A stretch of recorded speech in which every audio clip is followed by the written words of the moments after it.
Good to see you, Patricia. Thanks for coming in.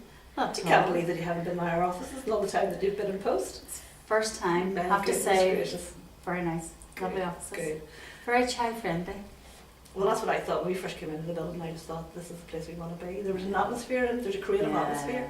And I thought to myself, right, okay, I can see children in the building. You know, we need somewhere that's child friendly. So well spotted, good. I'm glad that you come round. You know, I suppose I'm thinking about, obviously, you're coming to the end of your tenure, very sadly. And we're imminently waiting on the announcement of who our new commissioner is going to be. So, you know, I suppose I'm just wondering about your reflections on your post and, you know, what you think have been the big headlines, especially in terms of what do you think that you've achieved? I suppose people ask me that. They ask me, what is your legacy? And I go, oh, do you have one? I hope my legacy is around participation. And we've seen that starting to kind of bed within government, and government signed up, and now we've the arm's length bodies as well, the new councils. We're hoping that in the community planning and the guidelines that we've been working with the department with will actually reflect the importance of children and young people having a voice there. And around community planning, we will know is around the issue of play and many other issues like road safety and things that are important to children. But I suppose the big one for me, Jacqueline, over the last number of years is the fact that we're now talking UNCRC. And we see that in the chamber when ministers are answering questions, to making statements to politicians who are using it when they're asking questions.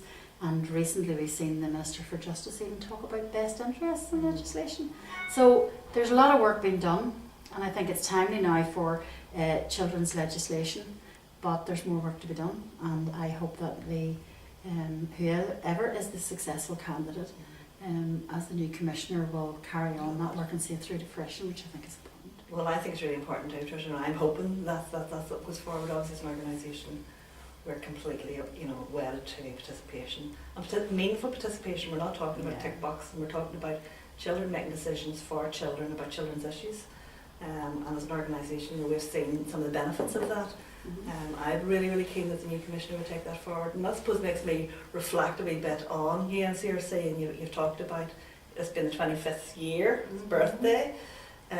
Always reminds me it's my wedding year, so I try to, you know, I mean, it always fits in. So you can't forget I can never forget. But I wonder, you know, I suppose, you know, we've had bits of, if you like, commentary that comes out of the committee, general comments, etc. I just wonder how significant you think, you know, quite recently, obviously you've mentioned best interests, so general comment 14 on the best interests of the child. And now we've also got a general comment on play, and I wonder how useful you think those are. And funny, you know, I've just been thinking about that recently after having that conversation with Olga, who's one of the committee members, around the importance of general comments. And if we look at general comment on play particularly, I think it gave us that kind of extra leverage to be able to argue around the importance of play for children, and kind of brought it back up the agenda a bit. You know, I remember when I came in 8 years ago, scary I know, that when I went out to consultation with children and younger people, it was play and leisure and things to do. And recently I've been going out and about and talking to many of the schools and places that I had visited over 8 years. And still it's a concern, particularly for young people, about not having a play park close to them, maybe having a play park where older young people are vandalising it. And interesting, just at an event the other day, a young girl with a disability whose friend is in a wheelchair, and she's going to get in touch with her local council to find out why they can't adopt the park so that her friend can go to the park same as every other young people. Children do take them on themselves. And I think that's the important part. Well, my job as a commissioner was to be an advocate for children and young people. I think there's a responsibility on us all to capacity build them to be advocates for themselves, and give them the opportunity to actually see how their participation can actually shape something. So I think the general comment is important, and it also gives that young person some ammunition when they know about their rights and about Article 31, the right to play. But added to this, that the committee thought that Article 31 was so important that they've actually added a general comment to that. And that young person's going to use all of that when she's writing to her local council. Fantastic. Well, really pleased. You'll have to be able to support that young person and take that forward. So maybe that's something just to link up on. No, it's really great. You know, obviously we as an organisation have been lobbying and advocating for such a long time on the right to play, because we do think it's fundamentally important. You know, I believe, and I'd be interested in your view on this, you know, I believe that it's one of the most fundamental rights within the NCRC, because it's one that really defines childhood. You know, I know that all of the rights are interdependent and indivisible, and I totally agree with that. But, you know, I sort of think to myself, sometimes because play is seen to be something that children do, it isn't given the level of importance and scrutiny that's really required. So the general comment, I think, is incredibly helpful for that. I suppose lobbying, we have been successful to a point. You know, you reflect back 2006, you get a draft strategy consultation document on play. Big step forward, I think bold step forward in terms of our executive. Then you go to 2009 and you secure an actual policy statement which encompasses children 0 through 18, and then more recently an implementation plan, and even more recently through Delivering Social Change, a signature project. So you can see it's a long period of time. Yes. You go from 2006 up to 2015 now, but you can see baby steps, but moving in the right direction. And I just wonder, it's only whenever you sort of reflect on that, I think your role has been critical to making that happen. And I think it's really, really nice now to be able to celebrate that. You know, I think it's important. Yes, we'll need to look forward to what happens in the next tenure, next commissioner. But we need to celebrate and embrace what you've done in years. And it brings me around to think about all the symposiums and the events that we've had, the 4 Nation events. And I think the very first one that we hosted, Absolutely. And I think that has been very good, because I think sometimes we're very harsh on ourselves about what we haven't done. And I think when you share some of the experiences and some of the work that you've done, you actually realise that you're not doing too bad at all. And also given the opportunity to kind of sing your own praises. And I think that's important. But from my perspective, I've always found the symposiums very good with the opportunity to meet other people from other jurisdictions, just to hear what they're doing and how their governments and how their children's commissioners are being listened to by those governments around the issue of play. And some are slightly further ahead of us. But I think because of the work obviously the PlayBoard does, and the support that we can give you, we've kind of, as I said, brought play up the agenda. Absolutely. And I think that's very important. But I also think that from the perspective of the general comment, it gives you that extra leverage when you're making that argument or you're lobbying. And yes, I'm delighted to eventually see it on the agenda. I think the disappointing part for me is that sometimes it's down to the individual or the personality of whoever the minister is or whoever the officials are.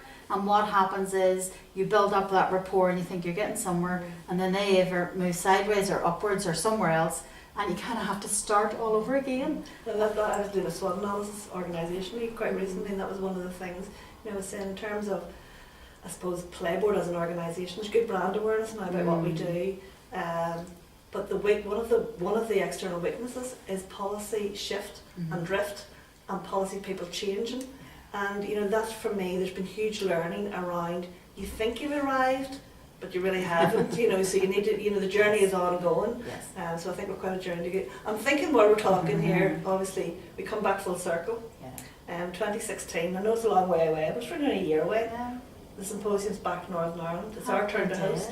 And I'm wondering, would you be interested perhaps to come along and be an independent chair for us on that particular day? I would love to. I think that would be really, really nice. I think that's the sad part about leaving the job. It's the people that you miss and the organisations that you work with. And obviously PlayBoard was a very important one for me. And so it's nice to be able to kind of carry that on a bit. And of course I haven't gone away, so I will be in touch to make sure that I hear what's going on and what's happening, and hopefully again be able to add some value to the work that PlayBoard does. And I have no doubt that you will, so I look forward, because all the investment now is what you do with it next, taking forward. So thank you very much, Patricia. Thanks for giving us your time today, and I look forward to working with you in the future. Me too. Thanks very much, Jacqueline, for inviting me in for a wee cup of coffee. Not a problem.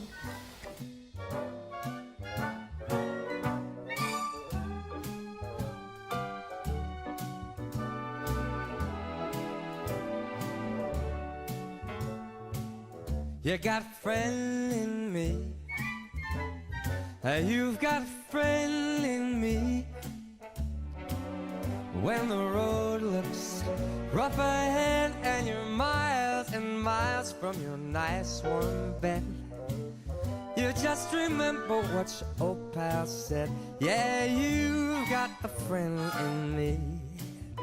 Baby, you've got a friend in me. You got a pal in me. You've got a friend in me. You got your troubles, well, I got them too. There isn't anything I wouldn't do for you. We stick together and see it through, 'cause you got a friend in me. Darling, you've got a friend in me. Now some of the boys might be a little smarter than I am, or bigger and stronger too, maybe, but none of them is ever gonna love you the way I do. Oh, it's me and you, Lou, and as the years go by, our friendship will never die. You're gonna see it's a destiny, 'cause you've got a friend in me. My baby,